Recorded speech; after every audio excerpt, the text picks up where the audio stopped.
Introducción a las infecciones oportunistas, el cual es parte del programa de educación del proyecto de USAID para el cuidado y tratamiento del VIH e infecciones oportunistas que es implementado por Asociación de Salud Integral. Este seminario forma parte del circuito de seminarios de actualización de infecciones oportunistas. Esta es una actividad regional entre los países de Guatemala, Honduras, El Salvador y Panamá. Sin embargo, y con agrado, recibimos en esta actividad a participantes de toda América Latina. Es importante hacer de su conocimiento que esta sesión de aprendizaje está siendo grabada, así como algunas instrucciones generales que regirán esta actividad. Primero, tomar en cuenta que los participantes no podrán utilizar su micrófono o cámara, esto con la finalidad de facilitar la transmisión. Durante la presentación de nuestra oradora del día no se podrán hacer interrupciones. Sin embargo, les invitamos a escribir en cualquier momento del desarrollo de la ponencia todas sus preguntas accediendo al icono denominado Preguntas y Respuestas. Este lo podrán encontrar en el extremo inferior de su pantalla. A estas les vamos a dar lectura al finalizar la presentación. Ahora recordaremos las recomendaciones de salud y seguridad y medio ambiente para el desarrollo de este webinar. Por favor, prefiere utilizar una silla cómoda. En caso de emergencia, es necesario evacuar inmediatamente a un lugar seguro. Recuerda tener agua pura suficiente para mantener su hidratación y les comentamos que en el desarrollo de la actividad tendremos una pausa activa, el cual les invitamos a participar. A continuación presentaremos el proyecto de USAID para el cuidado y tratamiento del VIH e infecciones oportunistas, implementado por Asociación de Salud Integral. En pantalla podrán observar y conocer a la licenciada Claudia Roca, directora del proyecto. Sin embargo, por cuestiones laborales, ella no podrá acompañarnos en esta tarde, por lo que en su nombre recibimos con agrado a la licenciada Mayra Benítez, gestora del proyecto, quien nos presentará brevemente los objetivos con énfasis en el componente de educación.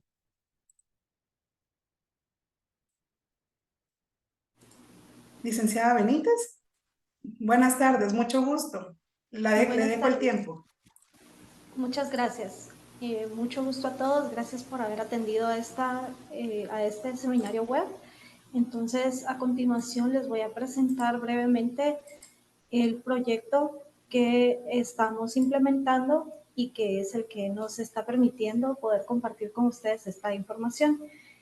El proyecto se llama Proyecto de USAID para el cuidado y tratamiento de VIH e infecciones oportunistas y está siendo implementado por la Asociación de Salud Integral. Ahora vamos a ver un poco la historia de la asociación, un poco de ASI, como nos conocemos nosotros mismos. La asociación inició en 1988. Se creó esta organización no lucrativa, fue pionera en investigación, diagnóstico y cuidado de pacientes con VIH. Se trabajó mucho también en una promoción de acciones políticas relacionadas al VIH y la lucha contra la discriminación a los pacientes que la padecen. También en ese año se funda la primera clínica que se conoció como Clínica 19 y más adelante se convirtió en la Clínica Familiar Luis Ángel García, que es la clínica con la segunda corte más grande de Guatemala y pertenece al Hospital General San Juan de Dios.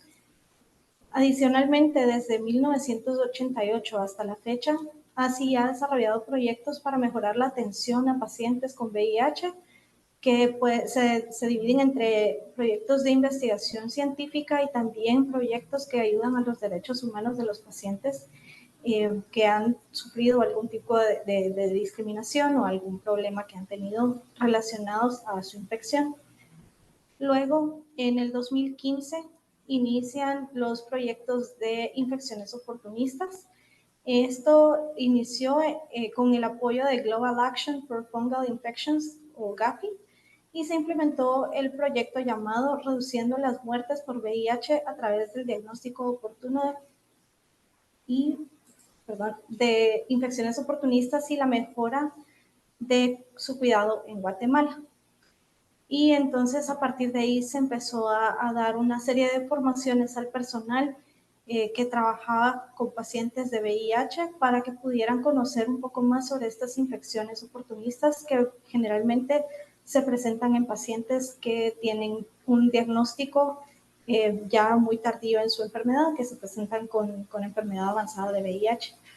Entonces, en el 2017 se inicia en Guatemala la FungiRed, que es una red de laboratorios que permiten el diagnóstico oportuno de infecciones oportunistas y por ende su tratamiento rápido que puede ayudar a reducir la mortalidad en los pacientes. Y de hecho se hicieron estudios y se hicieron publicaciones científicas con los resultados encontrados a partir de la formación de esta red.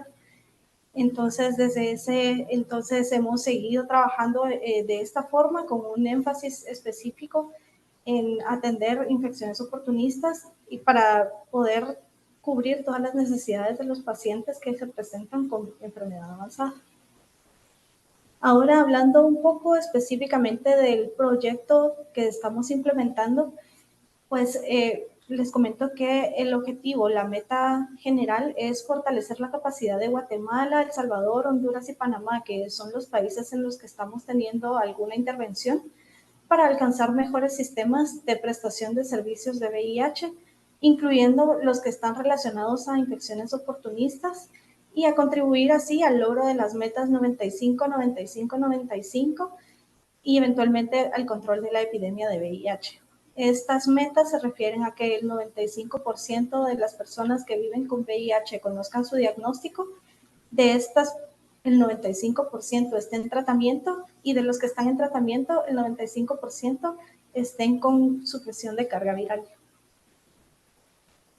Hablando del marco de trabajo, este fue un proyecto que inició en junio del 2023 y tiene una duración aprobada de 3 años y tenemos pues también en miras que se expanda este proyecto 2 años más. Entonces, el marco de trabajo incluye uno local, apoyando directamente a la Clínica Familiar Luis Ángel García o CEFLAG, en el apoyo a la atención del continuo de los pacientes con VIH y también a fortalecer su sistema de calidad a través de la implementación de OPQ.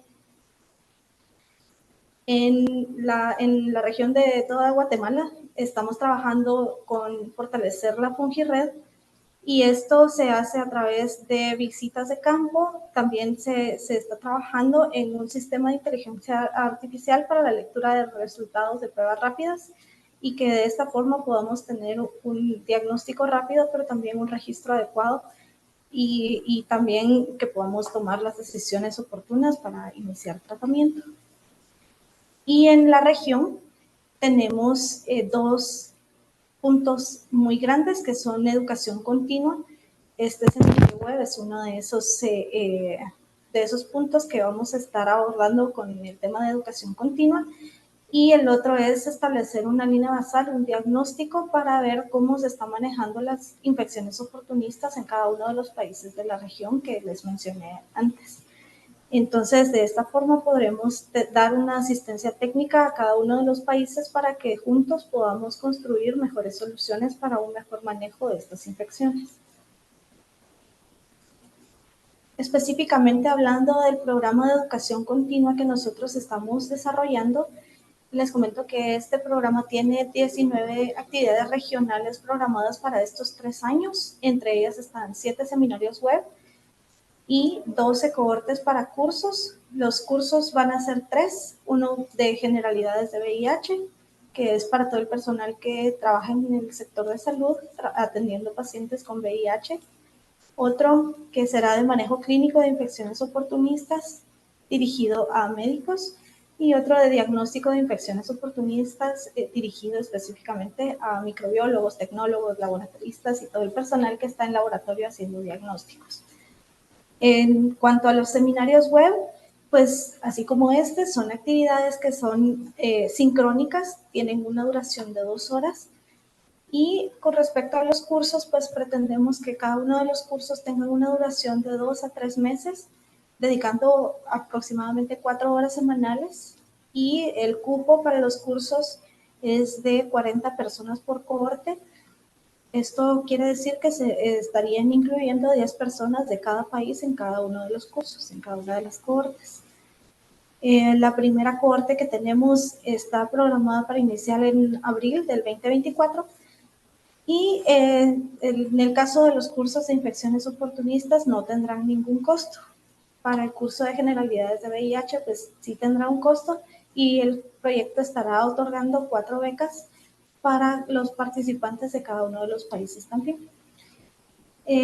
Ahora con respecto a las pasantías, esto es otra parte complementaria en toda la serie de educación continua, en donde pretendemos que los mejores estudiantes, los que se destaquen más durante los cursos de infecciones oportunistas, tengan la oportunidad de pasar 2 semanas en la clínica familiar compartiendo experiencias, ¿verdad? Para que tanto ustedes como las personas que están acá en Guatemala puedan enriquecerse de las distintas experiencias y buenas prácticas que pueden compartir entre ustedes. Entonces, eso sería prácticamente todo lo que tengo para el día de hoy. Muchísimas gracias por su atención.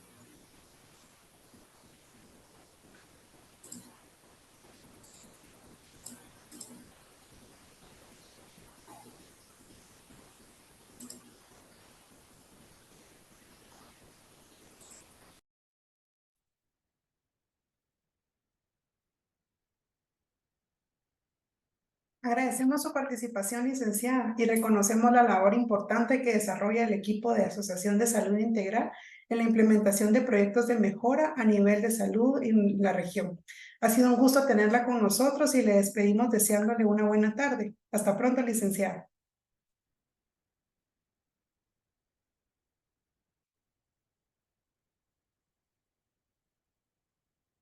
Gracias.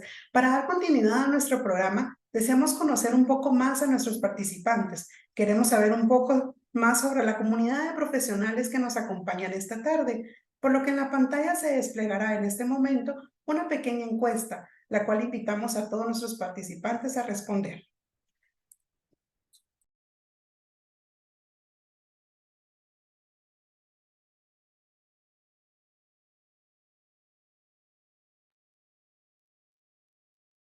La encuesta está en pantalla. Por favor, en este momento participar.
En este momento tenemos una participación del 90% de nuestros participantes. Brindaremos unos cuantos segundos más únicamente para que el resto de nuestros participantes puedan responder nuestra encuesta. Por favor.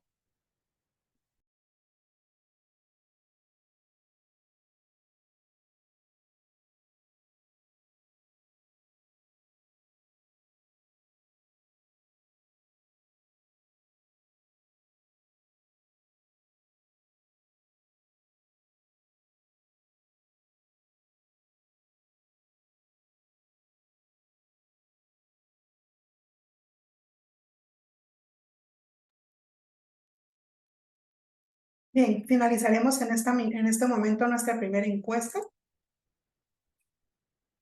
Y queremos compartirles los resultados que obtuvimos de esta encuesta para que todos en esta comunidad podamos conocernos un poco más. Preguntamos en primer lugar cuál es su profesión en relación a la salud y pues observamos que tenemos a varias personas del área de la medicina, médicos, profesionales de laboratorio y otros profesionales de otras áreas.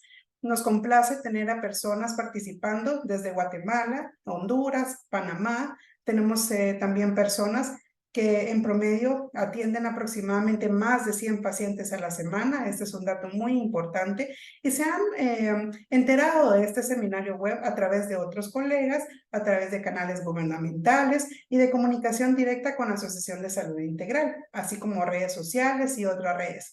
Entonces, vamos a finalizar esta encuesta y agradecemos mucho haber compartido con nosotros en esta encuesta. Como último punto previo a presentar a nuestra invitada del día, realizaremos una preevaluación de conocimientos. El objetivo de esta es poder cuantificar el conocimiento de los participantes en los temas específicos que se van a tratar en este seminario. Y posterior a esta presentación, tendremos una post-evaluación. Esta nos va a servir para poder medir el impacto del conocimiento transmitido. En este momento, nuevamente desplegaré en sus pantallas esta evaluación. Les invito a que puedan resolverla y vamos a tener un tiempo aproximado de 3 minutos para su resolución.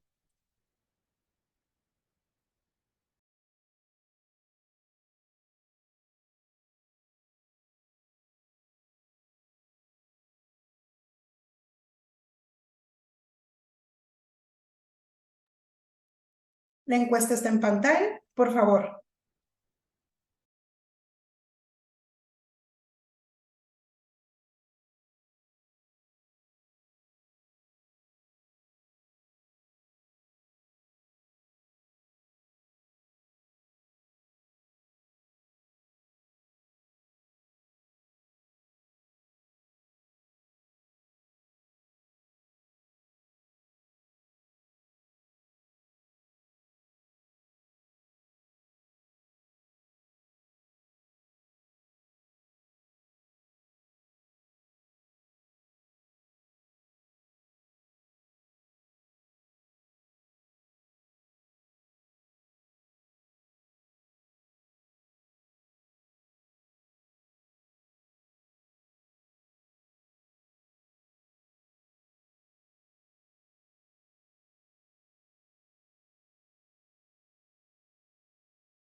Nos comentan algunos participantes que no se le despliegan todas las preguntas.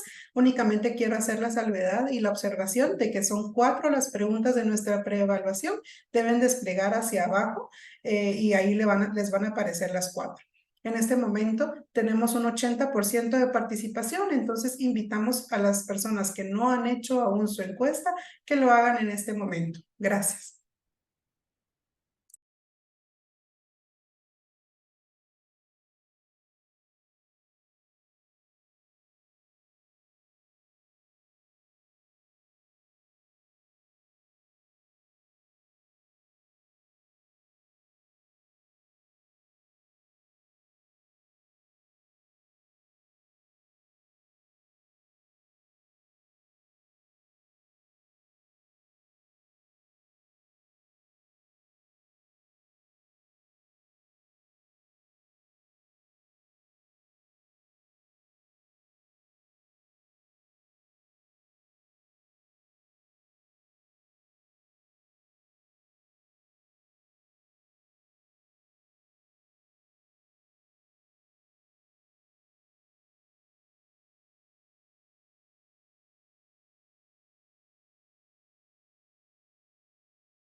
En este momento daremos por finalizada nuestra encuesta. Muchas gracias por su participación. Y con esto hemos finalizado la parte introductoria de este seminario web. Y sin más, damos pie a presentar a nuestro expositor. Narda Medina es guatemalteca y doctora en microbiología y parasitología por la Universidad Complutense de Madrid, además de poseer un máster en epidemiología de la Universidad de Alcalá de Henares.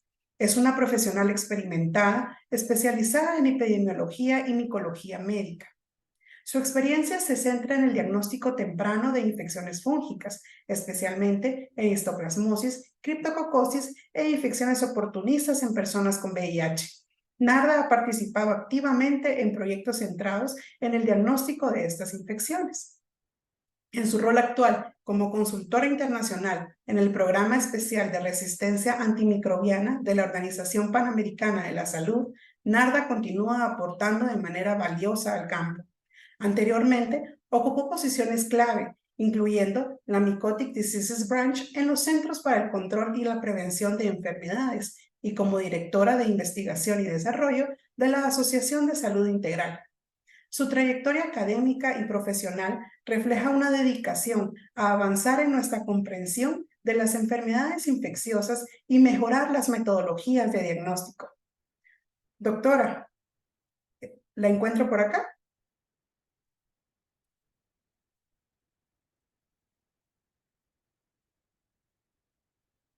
Su audio, doctor, ahí está, listo. Hola Adriana, buenas tardes a todos. ¿Me escuchan bien? La escuchamos bien, doctora. Es un gusto, le dejo el tiempo. Genial, perfecto. Solo que no me deja compartir la presentación. Ok, acá está.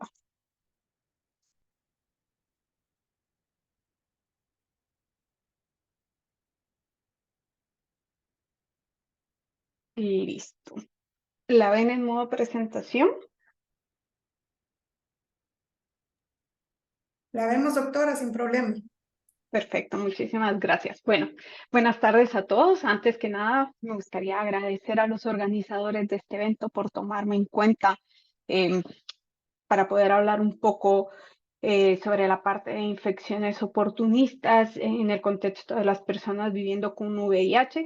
Y quisiera que esta presentación fuese, comprendo que muchos de ustedes estarán movilizándose a sus sitios de trabajo por la tarde o estarán desde las clínicas. Entonces voy a intentar, en la medida de lo posible, de narrarlo de una forma que fue la parte como la integramos en su momento en Guatemala y que no sea una presentación tan pesada. Me pidieron hablar, como les decía, de una actualización sobre infecciones oportunistas y lo que he considerado que es súper prudente es justamente hablar de la aproximación para brindar acceso al diagnóstico de las infecciones fúngicas, pero en global también vamos a hablar de infecciones oportunistas en pacientes viviendo con VIH. Antes que nada, pues únicamente mi disclaimer, esta presentación la realizo a título personal. Definitivamente se sustenta en la literatura existente y en las publicaciones que hemos desarrollado con diferentes equipos de trabajo y por ello de antemano me gustaría agradecer de forma muy importante al equipo que ha logrado la instauración de este proyecto en Guatemala, es decir, a la Clínica Familiar Luis Ángel García y a la Asociación de Salud Integral. Bueno, pues la presentación la vamos a dividir en 3 bloques. Vamos a hablar de un primer bloque que vamos a hablar introducción, aspectos generales sobre tanto VIH como las infecciones fúngicas, histoplasmosis, criptococosis principalmente. Y por otro lado vamos a hablar de los resultados del programa instaurado en Guatemala. Y un tercer bloque básicamente es un resumen de qué dicen las guías actuales para que ustedes puedan valerse con las mismas. Entonces, tal vez solo es importante mencionar que desde el inicio de la pandemia por VIH se estima que 40 millones de personas han fallecido por causas relacionadas a esta infección. Es importante mencionar que si se dan cuenta, este 40,4 millones de personas es similar al número de personas que viven en la actualidad, o bueno, que vivían para 2022 con esta infección. Es decir, que el 50% de las personas, deberíamos de tener un 50% extra si todo este grupo de pacientes no hubiese fallecido. A pesar de que se han hecho esfuerzos y que se han logrado alcanzar metas importantes como la integración de la terapia antirretroviral, que logró reducir significativamente el número de muertes, como podemos ver en esta gráfica, aún para 2017 más o menos se reportaban por encima de 1 millón de muertes anuales. Esto también se encuentra lejos de la meta planteada para 2025 en la que se quisiera estimar menos de 250,000 muertes. Entonces, si tenemos en cuenta que la mortalidad en las personas viviendo con VIH no solo es un indicador, sino que es una situación que nos debe de preocupar, debemos de analizar esta mortalidad en mayor detalle. Se estima que el 50% de las muertes causadas en las personas que viven con VIH están representadas por infecciones fúngicas, representan cerca del 50%, entre ellas la criptococosis, la infección por neumocistis, histoplasmosis, talaromicosis, que aunque no es una infección que se reporte en las Américas del momento, es importante también mencionarla porque en el continente asiático causa una alta carga de mortalidad. Y también he colocado aquí la candidiasis, que aunque sé que la mayoría de ustedes dirán, pues esto generalmente se queda a un nivel que no puede causar mayor mortalidad, a un nivel orofaringeo, la realidad está en que también es un patógeno que debemos de considerar y que en algunas situaciones puede diseminarse. En las últimas décadas, a nivel global, el aumento de la infección fúngica ha sido notorio. Como podemos ver en esta gráfica, está la evolución anual de la incidencia de infecciones fúngicas en los casos de muertes sometidas a autopsia, específicamente en Brasil. Como podemos observar en el gráfico, hasta 1995 se ha mantenido una incidencia baja, pero podemos ver que en los últimos años hay un aumento bastante significativo en el número de infecciones fúngicas. Estas infecciones fúngicas o el aumento de las infecciones fúngicas se ha visto relacionado con factores como las poblaciones a riesgo. Definitivamente, el desarrollo de inmunoterapias, poblaciones a riesgo como los pacientes con VIH, pero también pacientes con tuberculosis, pacientes con EPOC, pacientes con trasplantes, pacientes que están en uso de corticosteroides, han representado un aumento de una población a riesgo para infecciones fúngicas que se viene dando y que definitivamente causa que se empiecen a observar este aumento en las infecciones fúngicas. También la resistencia antifúngica juega un papel clave porque estos patógenos cada vez están surgiendo con mayor resistencia, lo cual no solo hace complejo el manejo, sino que también empiezan a aparecer una mayor cantidad de casos. A pesar del impacto y de la preocupación que suponen las infecciones fúngicas, existe una falta al acceso y al tratamiento adecuado de las mismas, especialmente en países de renta media y baja. Existe un esfuerzo global para resaltar la importancia de las infecciones fúngicas e intentar impulsar intervenciones para fortalecer la respuesta global. Y en 2022 se desarrolló la lista de patógenos fúngicos prioritarios que fue encabezada o que fue desarrollada por un grupo de expertos. En esta lista se propone, me gustaría resaltar las 3 áreas de acción. Y una de ellas, o la primera de ellas, es la parte de investigación y desarrollo, que principalmente va orientada a áreas en las que no se han evaluado, por ejemplo, el desarrollo de antifúngicos. Está la parte de vigilancia, que lo que pretende es mejorar la capacidad y la capacidad de detectar tendencias y evaluar intervenciones. Y acá es donde me gustaría hacer énfasis en las intervenciones de salud pública, que en lo que dice, si se dan cuenta, dice acciones basadas en la evidencia que prevengan y controlen el surgimiento de las infecciones o de la resistencia antimicrobiana. Esta lista de patógenos fúngicos prioritarios categoriza 19 patógenos en 3 categorías: crítica, alta y media. De ellos, los que he resaltado acá, estos afectan severamente a pacientes inmunocomprometidos con VIH. Y si nos damos cuenta, 2 de ellos son de los que hablaremos y de los que nos centraremos en esta presentación. Los que están en verde, que son Cryptococcus neoformans, que está dentro del grupo crítico, y Histoplasma, que está en el grupo de prioridad. Un poco solo como para tomar en cuenta algunos aspectos de histoplasmosis. No pretendo ni mucho menos dar una charla específica de histoplasmosis. Sé que para eso van a tener una serie de webinarios. También han hablado de que van a desarrollarse una serie de cursos. Entonces, no pretendo abordar específicamente en los hallazgos, simplemente que lo tomemos en cuenta, que esta es una micosis descrita en las Américas, específicamente en Panamá.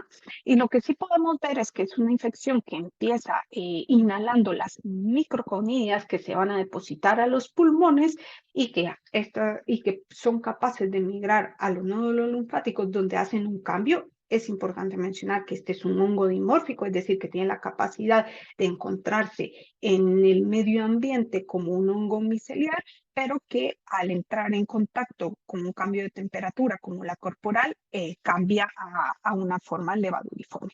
Es también importante mencionar que era una micosis que se consideraba endémica de las Américas. Sin embargo, conforme se ha incrementado la capacidad de diagnóstico hacia otros países, también se ha visto de que existe una alta carga de histoplasmosis en el continente africano, en el continente asiático.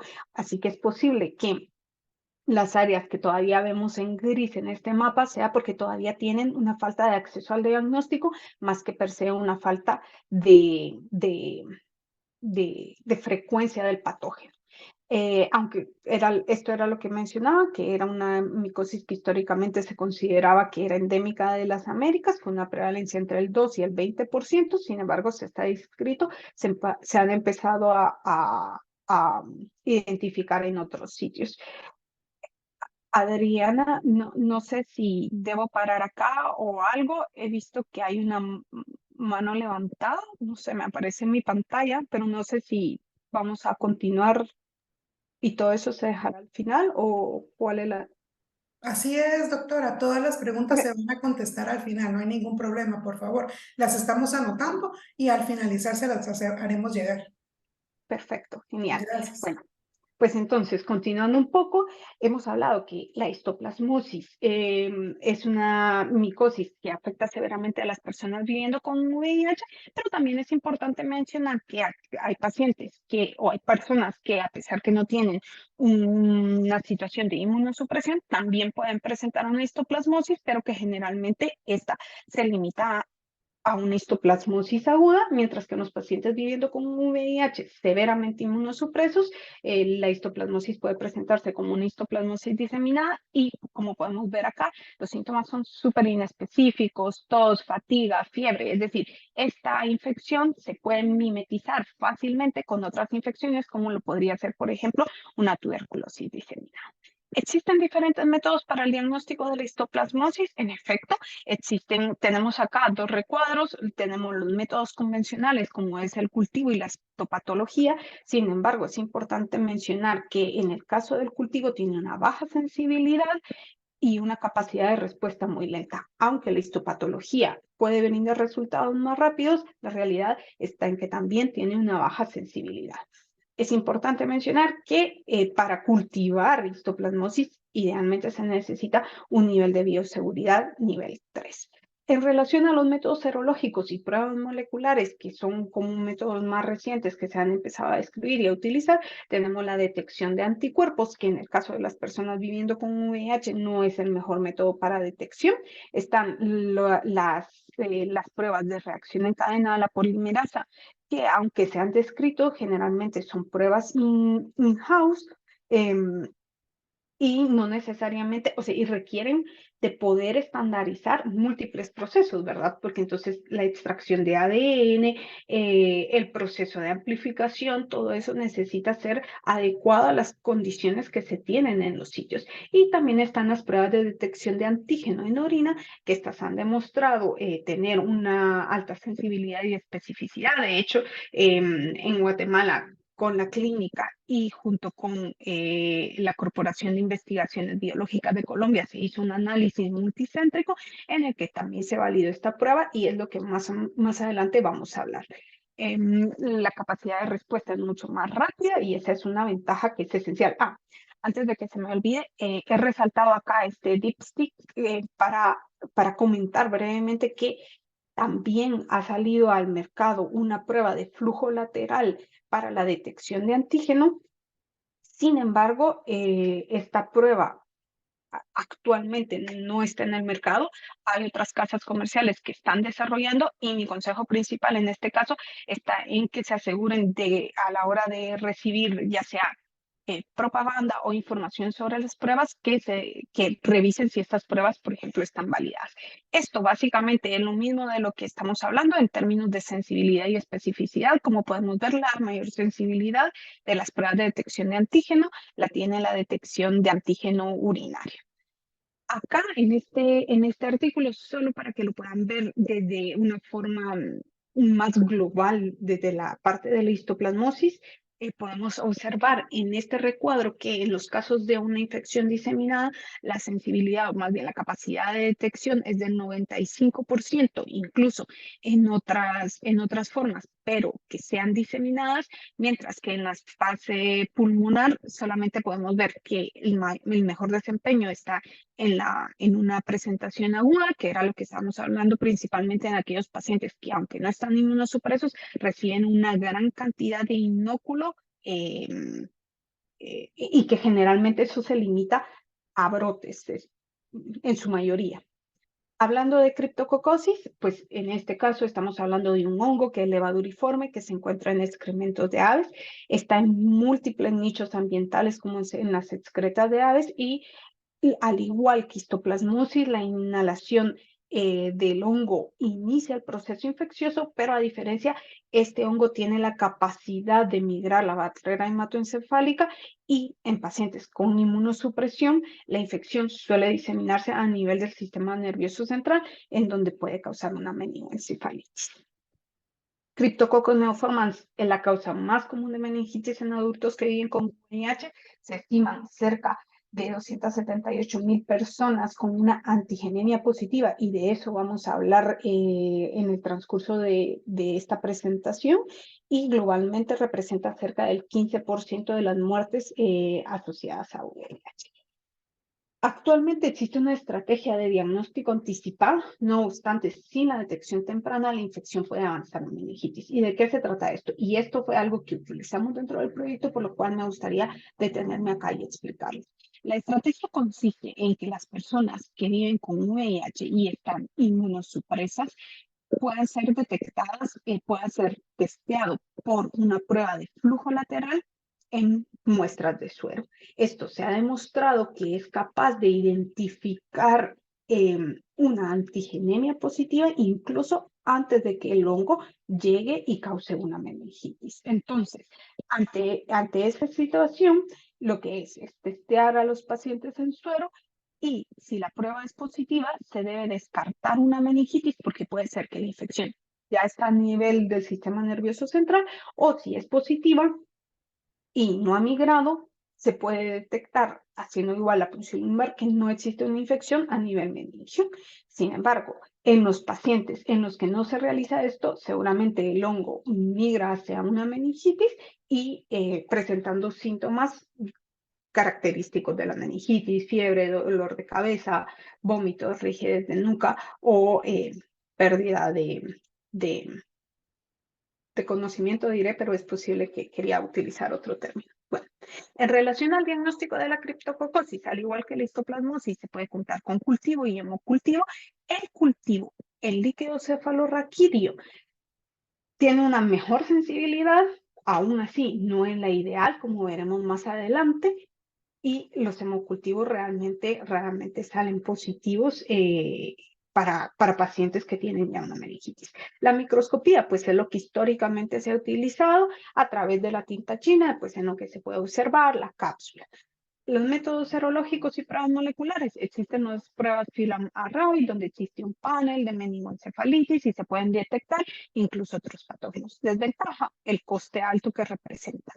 Y existen otras pruebas para la detección de antígeno, que existe la aglutinación en látex o las pruebas rápidas. La aglutinación en látex es algo que se ha utilizado durante mucho tiempo.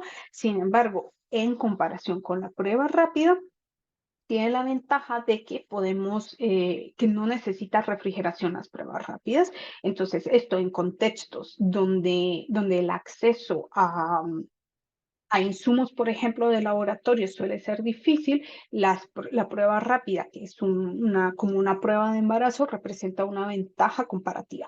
Otros aspectos que me gustaría mencionar es que esta prueba se encuentra en la lista de diagnósticos esenciales de la Organización Mundial de la Salud y también es citada dentro de la guía de criptococosis de la Organización Mundial de la Salud para 2018. Esto es lo mismo que vimos para histoplasmosis, pero acá para criptococosis, donde podemos ver que las pruebas de detección de antígenos tienen una alta sensibilidad, aunado a ventajas evidentemente prácticas. Ahora, ¿cuál es la situación, por ejemplo, en Latinoamérica? En Latinoamérica se estima que solo 9% de los centros tienen el potencial para cumplir los estándares mínimos de micología según la Sociedad Europea, y esta fue una encuesta que desarrolló el Grupo de Brasil, que incluyó a 129 centros en 24 países. Si nos enfocamos en la parte específicamente de histoplasmosis, también esto fue una encuesta que incluyó 23 países de la región para 2019, en lo que fue una reunión específica de histoplasmosis que se llevó a cabo en Manaus, y lo que podemos ver acá es 23 países encuestados, de ellos solamente el 43% tenía acceso al diagnóstico de histoplasmosis a través del antígeno, el 91% tenían acceso a anfotericina B de oxicolato, pero solo un 60% a anfotericina B liposomal, que como haremos más adelante sería el tratamiento de elección. Entonces, todo esto como que en conjunto termina creando como un círculo vicioso que es muy difícil de romper. ¿Por qué? Porque definitivamente, si no hay diagnóstico, no se parte, por ejemplo, de que no necesariamente se piensa de la infección. Esto causa de que no se cuente con el acceso al diagnóstico, por tanto que no se acceda al tratamiento, pero encima de sigue causando una situación en la que, como desconocemos cuál es la carga real de la infección, no se toma en consideración en los programas globales de salud, y por tanto existe una falta de financiamiento. Entonces, realmente el romper este círculo es complejo si no se hace de una forma estándar, y en este caso, por ejemplo, el acceso al diagnóstico. Entonces, la reducción de la mortalidad, ¿qué fue lo que hicimos en Guatemala? En Guatemala lo que hicimos fue, para poder romper este círculo del que estamos hablando, introdujimos de una forma estándar el mejorar el acceso al diagnóstico de las infecciones, y aquí, si se dan cuenta, ya hablo en global de infecciones oportunistas, para poder disminuir la mortalidad relacionada al VIH. ¿Cuál era la situación antes de la integración del programa para infecciones oportunistas? Es decir, la situación finales de 2015 era que la atención para las personas viviendo con VIH se hace en unidades de atención integral. Estas están asociadas a hospitales nacionales o regionales, brindan y brindaban servicios de atención médica y tratamiento antirretroviral, y en teoría existía acceso al diagnóstico de infecciones oportunistas. Sin embargo, este acceso al diagnóstico era limitado y en algunos casos se enfocaba principalmente en tuberculosis. Entonces es aquí donde realmente el programa incidió, estandarizando el acceso al diagnóstico de las infecciones oportunistas. Entonces, ¿qué fue lo que se hizo? Si nos damos cuenta del paciente viviendo con un VIH, y luego hablaré de los 3 grupos en particular, pero en pacientes viviendo con un VIH, la criptococosis, histoplasmosis, infección por neumocistis y tuberculosis son patógenos que afectan severamente y son bastante frecuentes en nuestro medio. Entonces, lo que se hizo fue integrarlos dentro de un paquete, aunque el proyecto en un inicio nació con el objetivo de que fuese para infecciones fúngicas. La tuberculosis es un diagnóstico diferencial crucial en el caso de la histoplasmosis. Entonces, había que integrarlo como un paquete completo para infecciones oportunistas. No está resaltada acá la infección por neumocistis porque en su momento la integración del diagnóstico se debe realizar a través de métodos moleculares que suponían una carga económica alta. Por lo tanto, sí que se analizaron, sí que se integró el diagnóstico, pero esto se realizó en una cohorte de pacientes diferentes. ¿Qué fue lo que realizamos entonces para criptococosis, histoplasmosis, tuberculosis y por tanto Mycobacterium no tuberculosas? Fue crear un paquete de diagnóstico que no necesitase de cierta forma los requerimientos clínicos. ¿Por qué? Porque estamos hablando de que si existe una falta de sospecha, muchas veces porque no se conoce, sabemos de que los pensum de estudios sobre infecciones fúngicas a nivel de licenciaturas o especialidades no tienen el mayor contenido. Entonces lo que hicimos fue crear ese estándar, ese paquete de diagnóstico que pudiese darle una respuesta rápida al clínico, y que entonces, por tanto, el clínico pudiese iniciar tratamiento, y que eso encima de nos ayudase a saber cuál era la carga real de las infecciones, porque claro, esto estamos estimando que sabíamos que teníamos una carga alta porque se había estimado en encuestas en los años 60, se sabía que representaba una alta carga, pero desconocíamos realmente cuál era la carga real. Sé que muchos de ustedes en la encuesta vi que es personal de laboratorio y personal clínico, entonces no me voy a enfocar acá en los componentes del programa. Esto es un poco más para la instauración del mismo, pero es importante que lo sepan. Entonces, para poder desarrollar y para poder integrar ese paquete, no solo pretendíamos que el laboratorio tomase el paquete y lo hiciese a los grupos de pacientes que vamos a hablar y entregase los resultados, sino que todo eso implicaba una logística y una interrelación con las unidades de atención integral.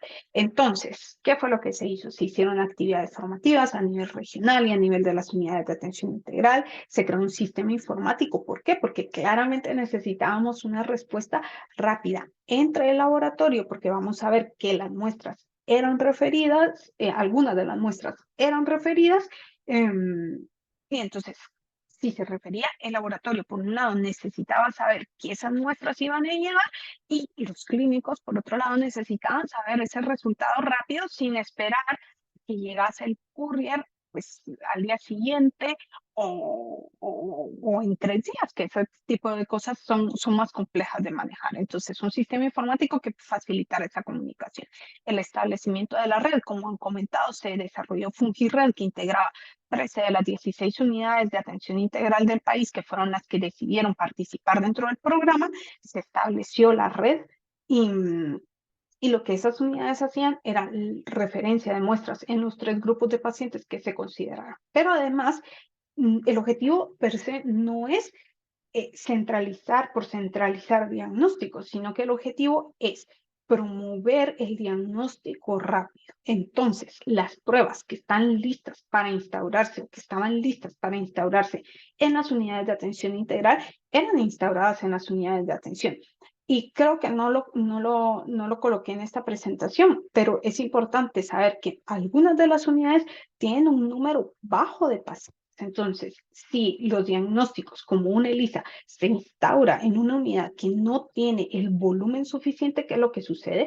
Se postergan las corridas semanalmente, mientras que cuando se centralizaban en uno de los centros, que en este caso era la clínica familiar era capaz de responder rápidamente al día siguiente porque colectaba un volumen considerable. Esto en el caso, por ejemplo, de histoplasmosis o de las PCRs, como veremos. Pero, por ejemplo, en el caso de los antígenos de Cryptococcus, que estamos hablando que era una tira de flujo lateral, como una tira de embarazo, estas se realizaban en las unidades de atención integral. Entonces, todos esos componentes lo que nos permitieron fue instaurar el paquete de diagnóstico para infecciones oportunistas.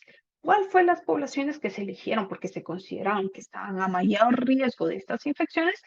Esto incluía pacientes de nuevo diagnóstico por VIH, pacientes que retornaban a la atención después de haberla abandonado y pacientes en terapia antirretroviral, pero que tenían una sospecha clínica de una infección oportunista. Esto se realizó independientemente del recuento de células CD4 que veremos más adelante. Como hemos mencionado, las infecciones incluidas histoplasmosis, criptococosis, tuberculosis.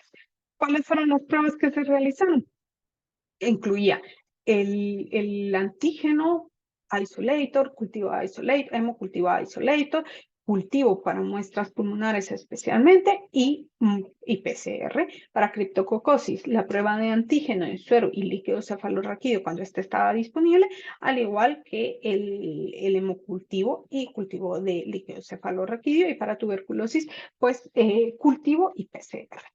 Entonces, ¿cómo funcionaron las pruebas para la detección de las infecciones oportunistas en el contexto real? Pues para eso analizamos los resultados de los primeros 2 años y eso está recolectado en esta publicación, cualquiera que lo quiera acceder, pero básicamente analizamos los datos de 2 años y qué fue lo que analizamos. Si se dan cuenta, para las muestras, quizás es más fácil verlo así, para las muestras de sangre se realizaba un hemocultivo isolator. Para las muestras pulmonares se realizaban cultivos, se realizaba microscopía para micobacterias y se realizaban las pruebas moleculares, así como otras muestras que pudiesen venir.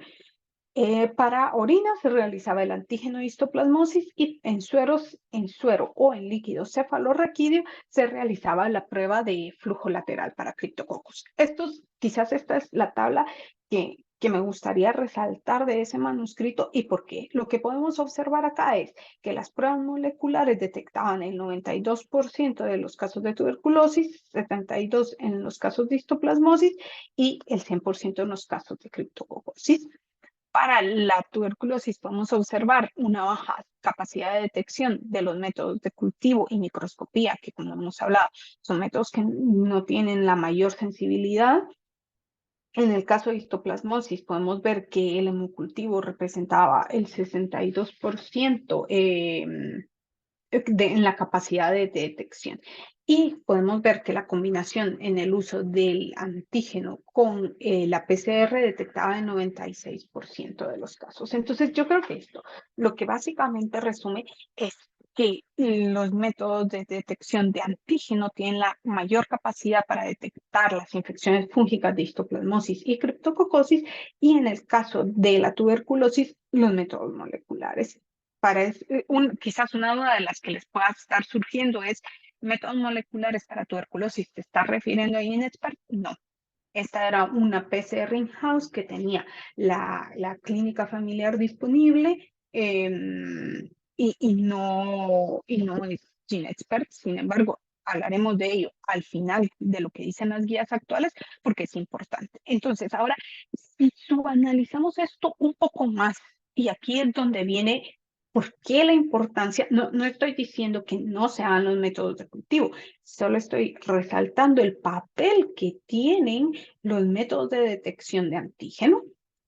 Si nos vemos aquí un poco más en detalle, en los casos de histoplasmosis diseminada, que los definimos como pacientes con un resultado de antígeno o de hemocultivo positivo, teníamos 205 casos de histoplasmosis diseminada. Si podemos ver en este detalle, por la combinación de pruebas se hubieran detectado 101 casos.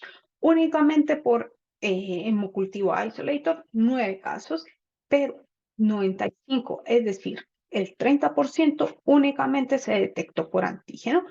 Podrían decir, bueno, ¿y cómo estamos seguros de que esas histoplasmosis sean realmente histoplasmosis diseminadas, considerando que esa fue la definición que ustedes colocaron al inicio? Solo para que tengan un dato en cuenta, estamos hablando de pacientes cuya mediana del recuento de CD4 es de 33. Entonces es muy probable que en definitiva sean histoplasmosis diseminadas con este recuento de células CD4.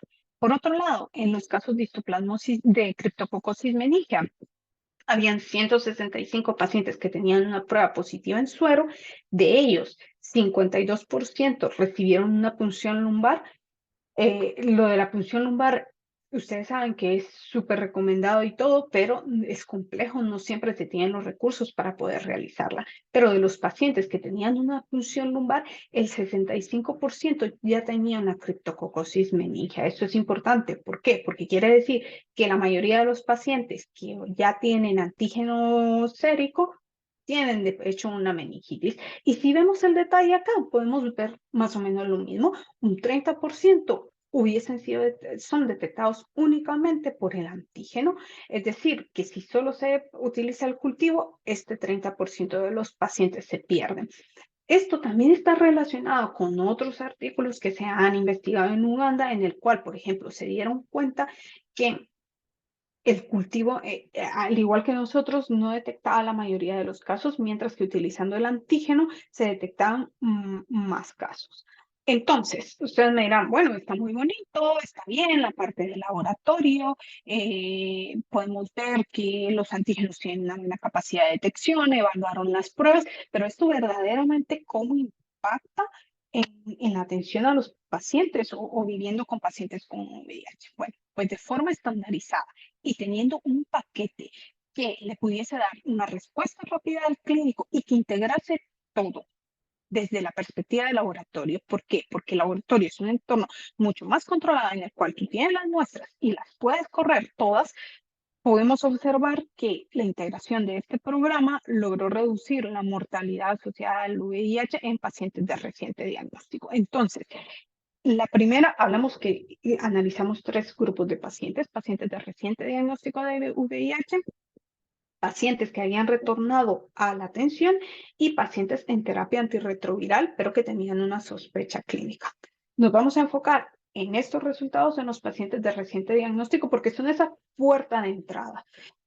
Se analizaron los mismos 2 años, 2017 y 2018, se integraron a 2.127 pacientes adultos. De ellos es importante mencionar que representan el 60% de las infecciones reportadas a nivel nacional y, como mencionamos anteriormente, el tamizaje se realizaba independientemente del recuento de células CD4. Los resultados los vamos a ver en 3 bloques: carga de enfermedad avanzada, incidencia de infecciones oportunistas y la mortalidad relacionada a las mismas. Entonces, ¿cuáles eran las características? En relación a la enfermedad avanzada, vemos de que el 52% de los pacientes se presenta con enfermedad avanzada. Esto es un 7% más de lo que se estimaba en el reporte de UNAIDS para 2019. Y esto es todavía mayor en la población maya, llegando hasta el 62%. Sobre las infecciones oportunistas, podemos ver que el 36, que se reportaron 385 infecciones oportunistas, un 18%, y podemos ver que El 36% representaba los casos de histoplasmosis, 20% criptococosis, con infecciones 8%. Las infecciones fúngicas representan casi cerca del 60% de los casos. ¿Y por qué menciono acá la parte de coinfecciones? Porque coinfecciones implicó pacientes que podían tener, incluso identificamos pacientes que tenían triple infección de tuberculosis con criptococosis e histoplasmosis. Es importante mencionar que el programa no solo ayuda a la detección de los casos, sino que también tiene como un doble impacto. Por una parte, ayuda a aquellos pacientes que son positivos porque se puede iniciar un tratamiento de forma rápida, pero también a aquellos pacientes que tienen un tamizaje negativo. Por ejemplo, sabemos que la terapia antirretroviral, iniciarla rápidamente, es una estrategia que se favorece en la región, y sabemos de que, por ejemplo, en el caso de tuberculosis o criptococosis, la misma de inicio rápido está contraindicada. Entonces, quiere decir que también favorece iniciar la terapia antirretroviral en aquellos pacientes que no tienen estas infecciones de una forma más segura, mientras que si solo se sospecha, por ejemplo, a nivel clínico, es complicado descartar la infección. Esto fue lo que identificamos perdón, lo que identificamos en el manuscrito. Como podemos observar, aquí tenemos la frecuencia de las infecciones oportunistas y lo tenemos también por valores de CD4. Podemos ver que histoplasmosis y criptococosis están remarcadas. Histoplasmosis fue la que tenía una mayor frecuencia, pero bastante seguida por tuberculosis con un 7,9% y 7,1%.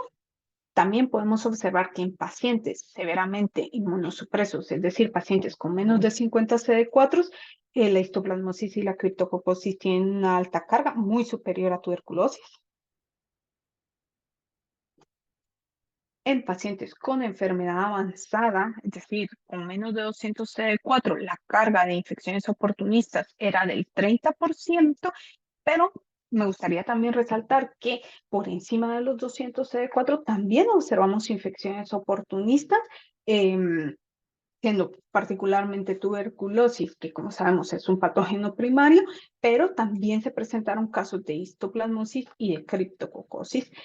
Acá me gustaría mencionar que dijimos que habíamos hecho el tamizaje independientemente del recuento de células CD4. Debemos de considerar que no todas las unidades tenían acceso a los CD4 y que si se hubiese dejado como criterio únicamente los pacientes con enfermedad avanzada, los pacientes que no tenían acceso a un recuento de CD4 hubiesen quedado por fuera de esto, y se diagnosticaron 117 infecciones oportunistas en aquellos pacientes que no tenían un recuento de CD4.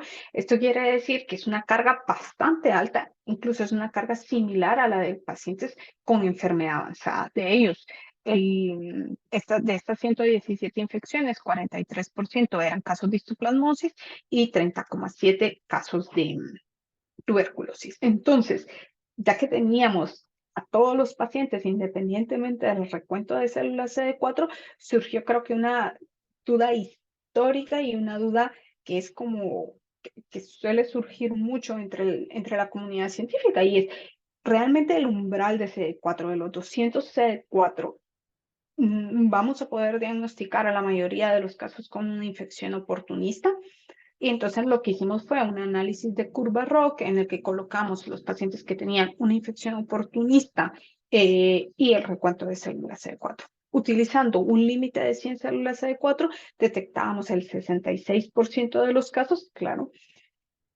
Llegando hasta 200 células CD4, detectamos el 85% de los casos de infecciones oportunistas, y llegando hasta 350, detectábamos el 95% de las infecciones oportunistas. Tomando en cuenta que estas infecciones afectan severamente a los pacientes, de hecho, una de las conclusiones en el artículo que nosotros publicamos era que deberían de utilizarse un límite hasta 350, considerando la situación particular del país. Sin embargo, sabemos que esto es algo que se debe analizar individualmente y que representa, por ejemplo, retos específicamente, porque eso implica tener los CD4 al momento, también implica conocer, también implica costes económicos, porque implica testear a una población que está por encima de los 200 CD4 para histoplasmosis y criptococosis, pero también debe tenerse en consideración particularmente cuál es la carga de enfermedad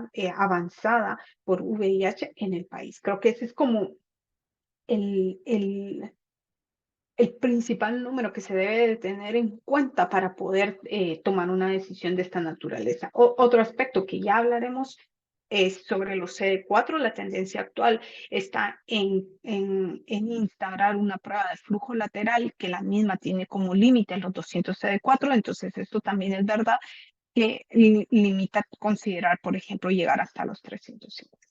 Sobre las mortalidades, pues el 50% de las muertes a los 180 días están asociadas a las infecciones del paquete de diagnóstico.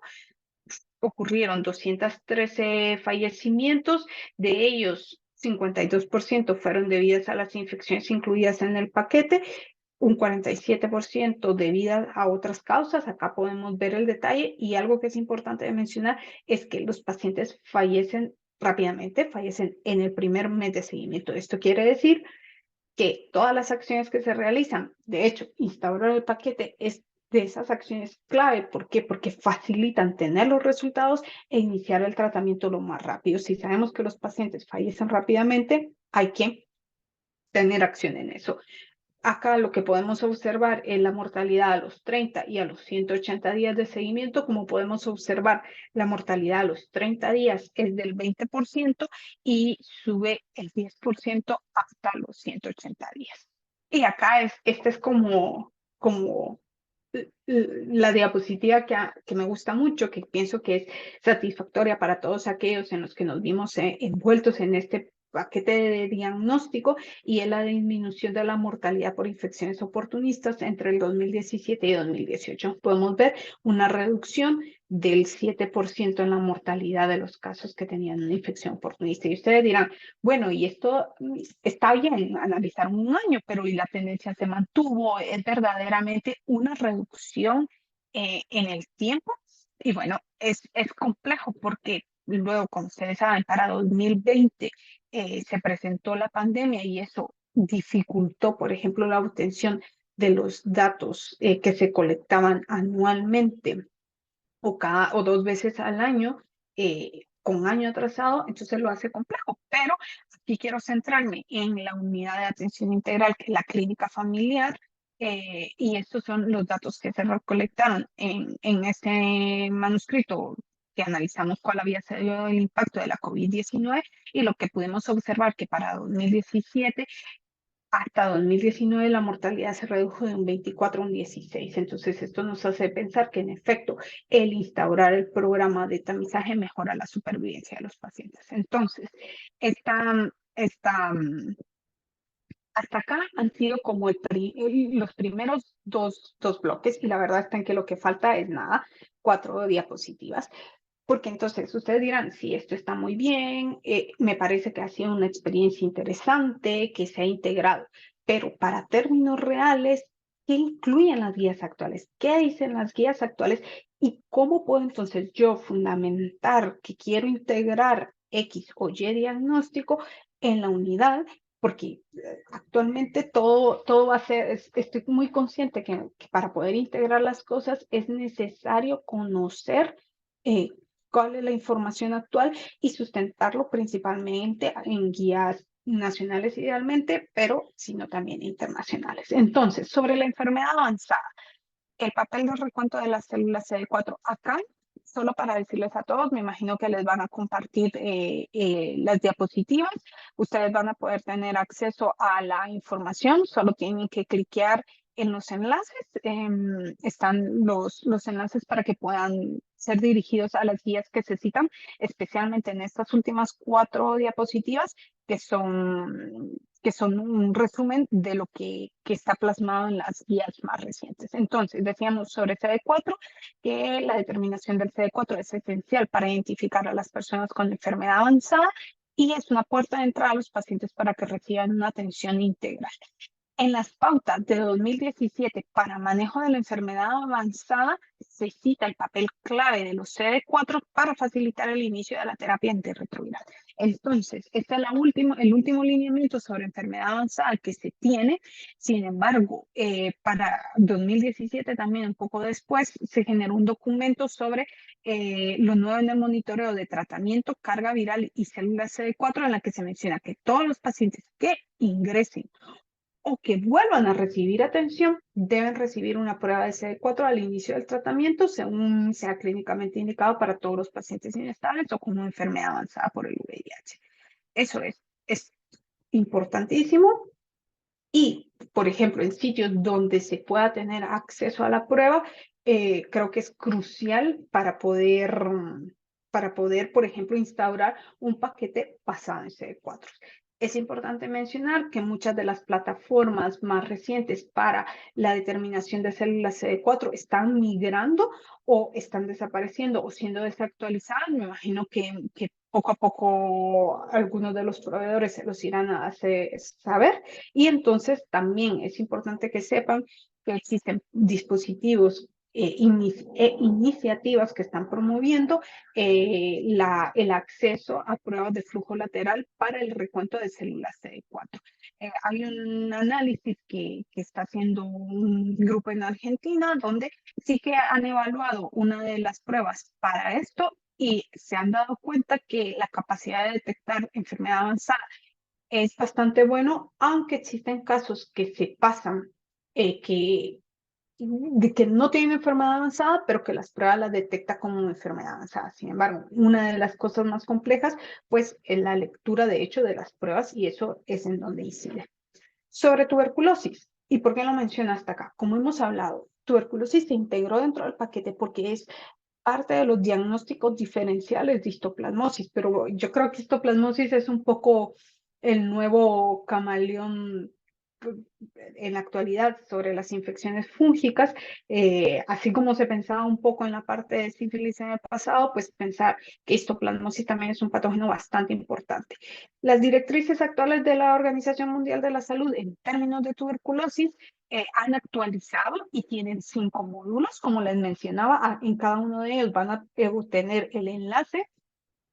Y es importante que tengan en cuenta estos 5 módulos. ¿Por qué? Porque cada uno habla sobre diversos aspectos: prevención y tratamiento preventivo de la tuberculosis, detección y detección sistemática de la enfermedad de tuberculosis, diagnóstico, tratamiento de la tuberculosis sensible y manejo de la tuberculosis en niños y adolescentes. En términos de las recomendaciones para el diagnóstico en personas viviendo con VIH, lo mismo, las guías de la Organización Mundial de la Salud para enfermedad avanzada incluyen el tamizaje rutinario en pacientes que tienen los 4 síntomas, utilizando el algoritmo de fiebre, tos, pérdida de peso y sudoración nocturna, y para ello sugieren realizar las pruebas de GeneXpert.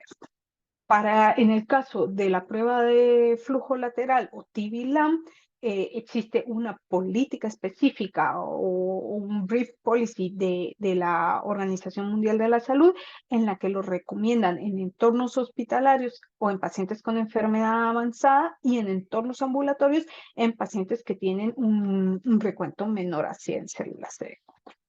Sobre criptococosis. Esto es una guía que fue recientemente actualizada, fue actualizada para 2022 y es de la Organización Mundial de la Salud, y son las directrices de diagnóstico y prevención de las enfermedades criptococócicas en adultos, adolescentes y niños. ¿Y cuál es el cambio? Quizás en términos de diagnóstico, pienso que no hay mayor cambio. Es algo que ya se venía recomendando, donde se recomendaba testear a las pacientes, la estrategia que hemos hablado, en suero, en pacientes ellos lo recomiendan con menos de 100 células CD4 o aquellos que tienen enfermedad avanzada, es decir, con pacientes con menos de 200 células CD4, y aquellos que tienen positivo realizan una punción lumbar para poder descartar meningitis. El mayor cambio y la actualización más importante de esta guía se debe especialmente al tratamiento. El tratamiento ahora está sugerido para un tratamiento corto que un tratamiento corto que no implica los 14 días de hospitalización, sino que implica una dosis alta de anfotericina B liposomal más flucitocina. Pero esto implica dos cosas. Implica que debe de haber acceso a la 5-flucitocina y acceso a anfotericina B liposomal. Y eso es importante resaltarlo y hacer énfasis en esta presentación porque para ustedes vieron de que sigue habiendo mortalidad por las infecciones oportunistas. Es decir, el programa como tal mejoró el diagnóstico y iniciar rápidamente el tratamiento, pero aún así sigue habiendo mortalidad entre los casos. Entonces, se deben de iniciar o se deben de desarrollar estrategias más fuertes y esas estrategias también deben de integrar el acceso a tratamientos de elección como la 5-flucitocina y la anfotericina B liposomal. En el caso de histoplasmosis, esto es importante, esta guía salió en 2020, un poco después de lo que habíamos publicado, y aquí ya hace énfasis y dice, esta es una guía publicada por la Organización Panamericana de la Salud y ya indica el diagnóstico y manejo de la histoplasmosis diseminada en pacientes que viven con VIH y las recomendaciones incluyen que la histoplasmosis diseminada debe de diagnosticarse mediante la detección de antígeno circulante de histoplasma. Actualmente el antígeno, como les he mencionado, es una prueba de ELISA que es desarrollada principalmente por la empresa IME. Es un anticuerpo monoclonal y esta prueba ha sido validada de forma multicéntrica. Este es el ensayo que les decía, que también pueden tener acceso al mismo y cuenta con la aprobación tanto de la FDA y la Comunidad Europea para su uso en orina. Entonces, ante el surgimiento de otras pruebas, es importante que siempre validen que las mismas cuenten con algún tipo de validación. Y bueno, yo creo que con esto, justo más o menos estoy en tiempo, dije 45, 50 minutos. Claro, no quiero terminar sin verdaderamente dar las gracias. Yo solo estoy en representación de un trabajo súper fuerte que ha sido desarrollado por todo el equipo, incluyendo la asociación Global Action for Fungal Infections, la Fungired, a todos los miembros de la Fungired, a todas las unidades de atención integral. Esto ha sido un esfuerzo importante y los resultados se ven a ellos, a la clínica familiar que trabajó duramente desde la parte de diagnóstico y como clínica para poder suplir todo lo necesario y trabajar en conjunto con la asociación y con las unidades. Muchísimas gracias. Y creo que esto es lo que tenía para el día de hoy. Cualquier igual duda adicional que nos podamos resolver acá o si necesitan que les compartamos algo más, no duden en hacérmelo saber. Acá tienen mi correo personal. Gracias.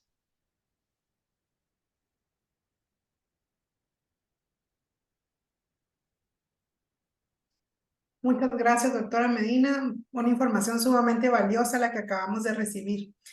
Seguramente todos los participantes deben de tener algunas dudas e inquietudes adicionales que le van a trasladar, por lo que vamos a hacer en este momento un último recordatorio para poder escribir todas sus dudas en el espacio de preguntas y respuestas, por favor.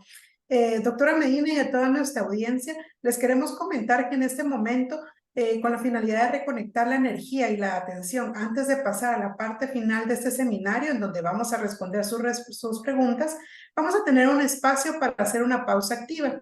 Les invitamos a levantarse, a hacer unos estiramientos que involucren movimientos de estiramiento, flexión y relajación muscular e hidratarse. Y por favor, nos vemos de vuelta en 3 minutos.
Bien, muchas gracias. Regresamos a este espacio en el cual la doctora Medina nos apoyará en la resolución de preguntas.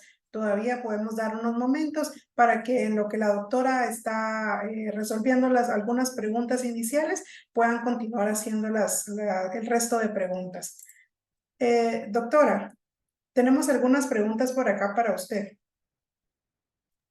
Hola Adriana, sí, claro, adelante. Gracias. En primer lugar, nos preguntan, ¿qué medidas se están tomando a nivel global para abordar la resistencia antifúngica? Esa es una buena pregunta. Eh, Sería una charla espectacular, pero es algo que está surgiendo. Si nos damos cuenta, les comentaba sobre la lista de patógenos fúngicos prioritarios, y es importante mencionar que uno de los aspectos que evalúa esta lista de patógenos fúngicos prioritarios es la resistencia antimicrobiana. De hecho, en el grupo crítico, si bien se recuerdan, cita 4, criptococosis. Es verdad que aunque criptococosis no per se no se ha detectado de manera rutinaria una resistencia, sí que se ha observado en la región de Latinoamérica, por ejemplo, mix más altas. Entonces es una cosa que hay que poner atención. La integración de esta nueva estrategia de dosis elevada de anfotericina liposomal y 5-FC también implica el uso de 5-FC, que como ustedes saben, utilizado como monoterapia, desarrolla resistencia en Cryptococcus. Para Aspergillus, en la región se está haciendo una evaluación de cuál podría ser la carga. Para nivel de Latinoamérica se desconoce, pero sí que, por ejemplo, se sabe que la agricultura juega un papel importantísimo, se ha descrito en Europa. Entonces, estrategias, a la pregunta clara, estrategias.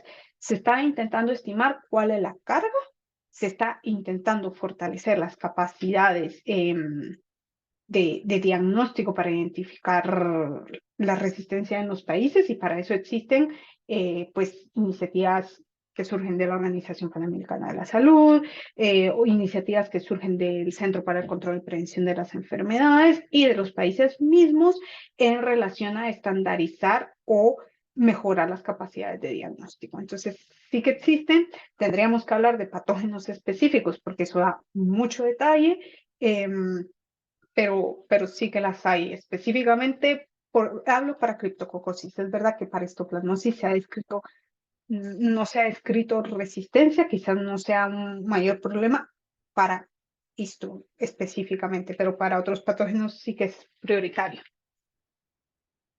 Espero que eso haya respondido a la duda. Gracias. Tenemos varias preguntas, de hecho, pero vamos a la siguiente. Nos preguntan, ¿qué nos recomienda en el caso de que no se cuente con antígeno de histo y o cripto? Peleenlo. No puedo decir otra cosa. O sea, intenten buscar estrategias que puedan colaborarle, o sea, que puedan colaborar, por lo que hablaba Mayra al inicio de la presentación. Entiendo que la asociación está fortaleciendo lazos, capacidades diagnósticas. Entonces mi mayor recomendación es acercarse e intenten demostrarlo como lo hicimos en Guatemala, es decir, intenten aliarse, escribir, sí, a la asociación o a otros entes donantes que puedan proveerles de estos suministros, por lo menos para probar cuál es la carga. Estoy real que de donde quiera que hayan escrito ese mensaje, que si no estoy mal, vi que solo habían de Honduras y no sé qué otro país, Panamá puede ser, vi que no habían de El Salvador, pero estoy segura que si Guatemala es un hotspot para histoplasmosis, ustedes también lo van a hacer. Entonces, en ausencia de eso, deben de buscar los recursos necesarios o las estrategias necesarias para poder integrarlo. Gracias. De hecho, tenemos más de 300 participantes en este momento y se han ido incorporando a lo largo de toda la presentación. Entonces, creo que tenemos participantes básicamente de toda América Latina. Bien, la siguiente pregunta. ¿Hay información disponible con relación a falsos negativos o falsos positivos en las pruebas para diagnóstico de histo y cripto? Gracias. Vi que esta pregunta la coloca Estuardo y justo adelante mandaba saludos. Así que saludos, Estuardo. Un gusto saber que estás en esta presentación y a ver, comentando sobre estos falsos negativos y falsos positivos. La realidad está en que voy a hablar por separado. Iniciemos por cripto. La prueba tiene una sensibilidad y una especificidad eh, extremadamente buena. La verdad está en que no se ha visto.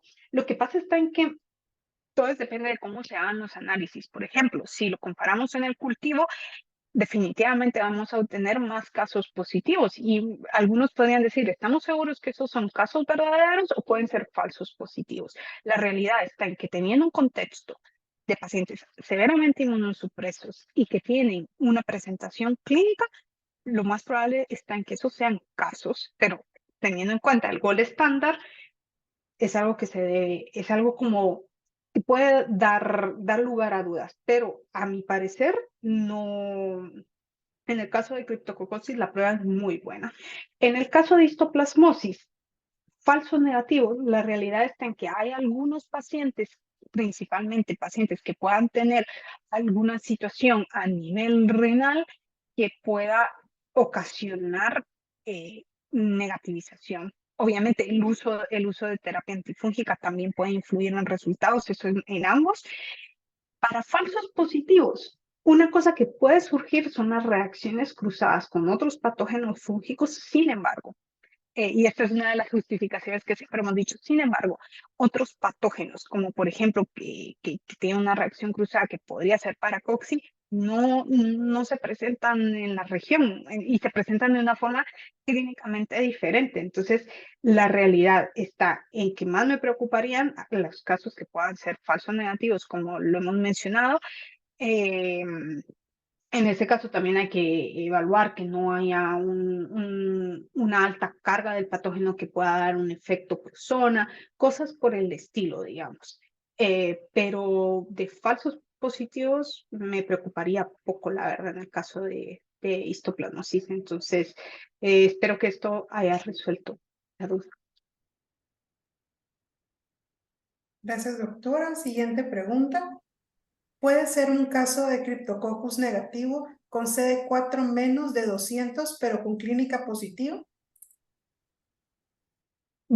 Creo que viene relacionado a lo que mencionaban. Em, es poco probable. Es verdad que todo depende de qué tipo de pruebas te estén utilizando. Sí que podría haber, por ejemplo, a mí lo que se me ocurre en un caso en el que el paciente esté clínicamente sintomático y el antígeno en suero pueda ser negativo, solo se me ocurriría pues un efecto eh, Posona. Entonces, un efecto Posona en el que haya demasiada cantidad de antígeno y que se necesitaría hacer una dilución para estar seguros que en efecto el paciente tiene la infección.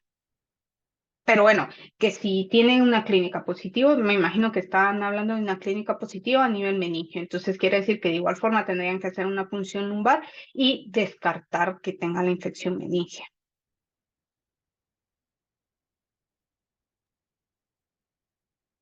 Gracias. Siguiente pregunta. ¿Por qué los títulos de cripto en los pacientes nunca bajan? ¿Cuál es el tratamiento ideal en esos casos o qué hacer en esos casos? ¿Solo es por diagnóstico o de prueba de criptococo en suero positivo? Sí, o sea, mm, el antígeno no sea, vamos a ver, yo espero que esto definitivamente, me imagino que también van a ser detalles que van a abordar en los webinars específicos para cada una de las micosis, pero en efecto, lo que tú mencionas, para el antígeno de criptococosis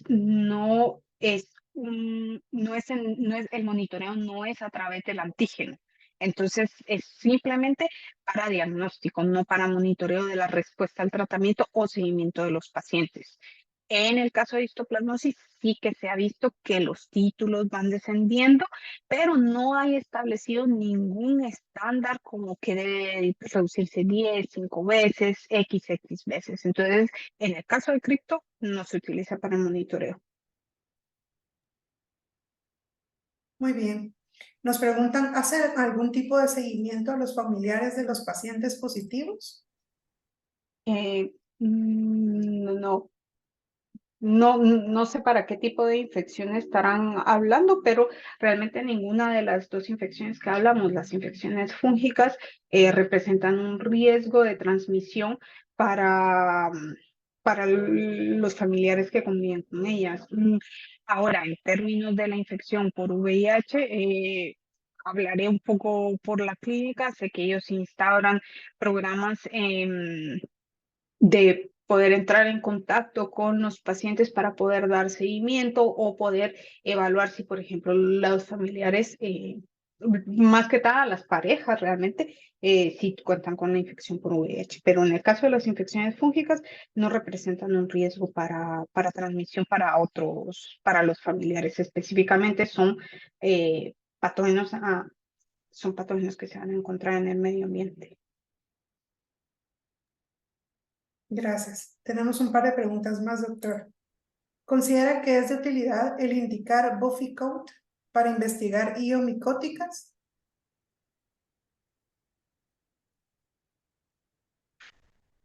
No, no sé, tal vez ahí creo que alguien más de diagnóstico que seguramente podría estar en la presentación, pero es algo que hasta donde yo sé ya no se realiza. Hay algo que quiero mencionar que me estaban mencionando justo ahora por chat y tal vez en relación a la pregunta anterior sobre infecciones que sí que puedan afectar a otros pacientes, hablando desde el tamizaje, es verdad que pensé solo en las infecciones fúngicas, pero hablando del tamizaje completo, también está la parte de tuberculosis que sí que podría causar algún tipo de riesgo para los familiares que viven con ellos. También entiendo yo que existe el programa donde siguen a los pacientes dentro de la clínica, los refieren a los centros de salud y si no estaré mal, a lo mejor el doctor está por ahí, pero ellos son los encargados de hacer seguimiento para con los familiares. Gracias. Continuaremos con las preguntas. ¿Estadísticas de presencia de histo y cripto juntos en pacientes? Y sí, de hecho, creo que qué bueno que alguien toma el tema de las coinfecciones o de las múltiples infecciones oportunistas. Y eso es bastante importante. En ausencia de montar un programa o un paquete de infecciones oportunistas, muchas de estas se hubiesen pasado. Especialmente los casos de histoplasmosis y tuberculosis son un reto importante, son clínicamente similares, principalmente cuando se presenta en un estado avanzado de inmunosupresión. Entonces lo que sucede es que muchas veces si se realiza un solo diagnóstico, el otro puede quedar por fuera. Entonces, montando el programa nos dimos cuenta de que existen pacientes que tienen ambas infecciones, existen pacientes que tienen histoplasmosis y criptococosis, así como existen pacientes con las tres infecciones. El reto más grande es pues, en los pacientes que tienen histoplasmosis y tuberculosis por las interacciones medicamentosas, pero sí que los existen. Y eso creo que vuelve a hacer énfasis en el paquete, ¿verdad? Porque es, en ausencia del mismo, esas infecciones no se hubiesen diagnosticado. Gracias, doctora. ¿Cómo o qué hacer para monitorear cripto si no es por antígeno de cripto? Me imagino que están hablando para meningitis. En el caso de meningitis tendrían que monitorearlo a través de cultivo, como se tienen que hacer igualmente funciones lumbares, pues podrían seguirlo con, con funciones lumbares y cultivo. Muy bien, muchas gracias. Doctora, lastimosamente por cuestiones de tiempo no podremos completar la lectura de todas las preguntas que nos llegaron. Sin embargo, luego de hacer el consolidado, vamos a estar enviándoles a toda nuestra audiencia por correo electrónico un documento con todas las respuestas. Entonces, en este momento nos despedimos de usted, doctora. Agradecemos infinitamente los conocimientos y el momento académico que nos ha permitido compartir. Y a nuestra audiencia únicamente les invitamos a que nos acompañen unos minutos más para poder realizar nuestra evaluación previa al contenido que nos compartieron. Doctora, hasta pronto. Muchas gracias por su tiempo. Gracias. Feliz tarde. Hasta luego. En este momento vamos encaminándonos a la parte final del programa de esta tarde. Es necesario que todos nuestros participantes llenen por favor una breve evaluación de conocimientos, la cual nuevamente se desplegará en sus pantallas y daremos un tiempo aproximado de 3 minutos para su resolución.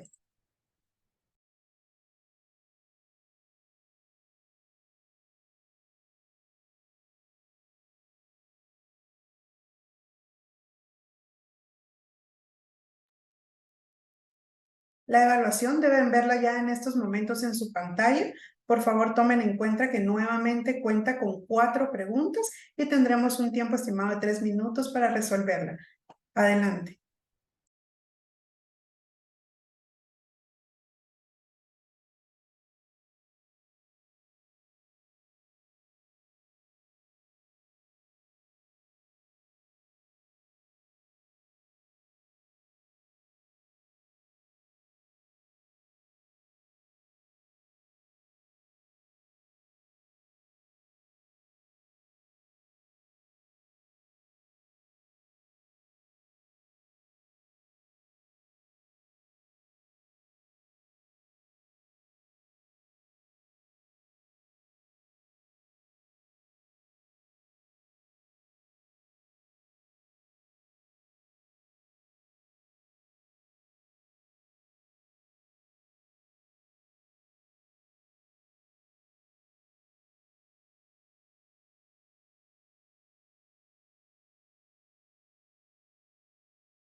Bien, finalizaremos en este momento con nuestra encuesta post-test.